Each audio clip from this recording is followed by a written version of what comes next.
Mahatma Gandhi once said, "Your habits become your values become your destiny." If our habits lead us to our destiny, I think it's pretty damn important we have some control over them. Luckily, there's an incredible technique to do just that. It's unclear who created this technique, but Jerry Seinfeld is the one who's attributed to mainstreaming it. Jerry was approached by a younger comedian at a comedy club named Brad Isaac, who was trying to become successful as a stand-up comic himself. Brad asked Jerry, "How can I become funnier?" Then Jerry told him about this technique that is so obvious, but yet at the same time so powerful. He told the younger comedian the way to be funnier is to write better jokes. But in order to do that, you must write jokes every single day. He told the younger comedian to buy a calendar and a red marker to ensure that he does indeed write jokes every day. He told him what you do is write a big red X for every day you accomplish your task of writing jokes.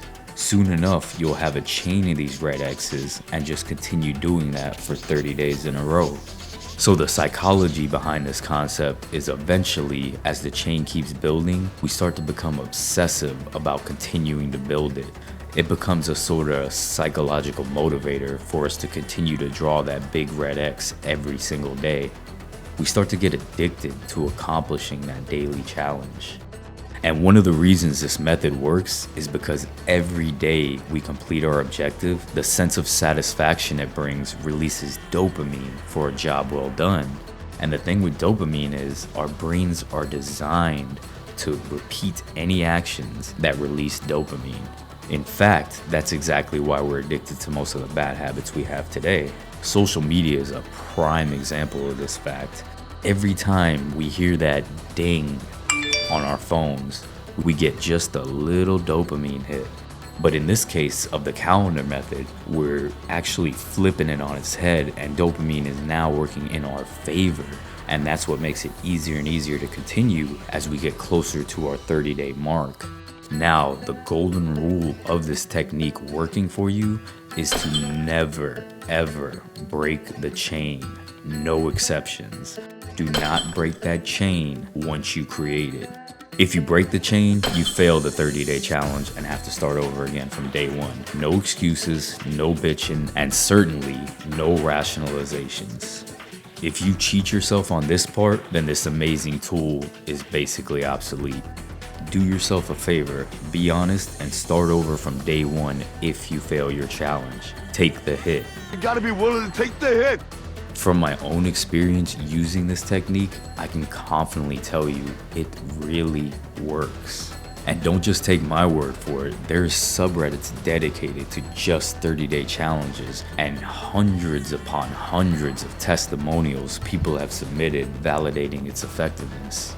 This simple tool can transform you.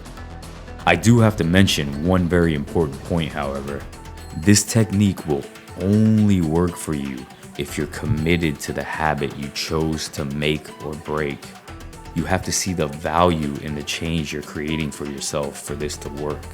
Some people will not get themselves to read every day because they don't value reading every single day. In my opinion, the best approach to initially start with is to first change the habits you know you're determined to change. Then after that, start on the habits you hope to someday have. And a common complaint I usually hear about this method to make or break habits is it's too slow. Listen, I know changing one habit in 30 days may seem insignificant to some people, but let's look at it from a wider scope. I myself use this technique for 2 years. If you count that up, that is 24 habits I changed for myself. Can you imagine what changing 24 things about yourself would do for your life? Slow and steady always wins the race when it comes to transforming ourselves.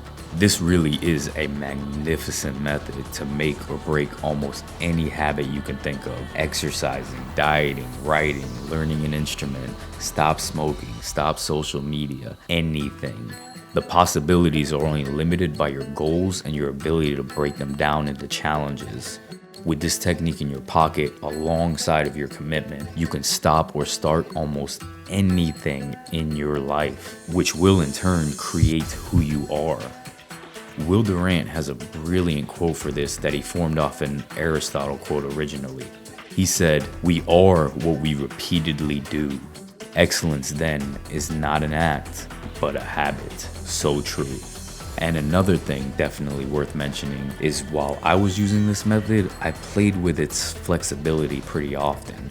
I found for me, 30 days was enough for most habits, but rarely I'd get to the end of my 30-day mark and still feel like an inner turmoil and a struggle to continue doing it.